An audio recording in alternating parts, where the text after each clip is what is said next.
And they're telling you to go to your seat. check that. Two-piece chicken joy. So you have to, that's the line for the contact trace.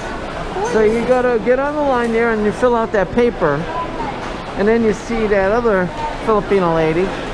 She tells you where to go. So that's the Jollibee Hawaii. Alright, so chicken joy and a Jolly Spaghetti, right? What are you getting? A Jolly Spaghetti?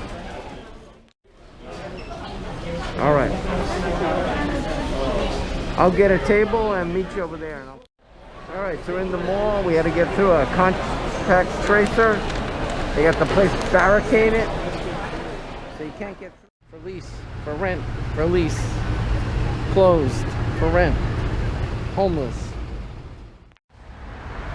One thing we can say that the governor of Hawaii made Florida great again.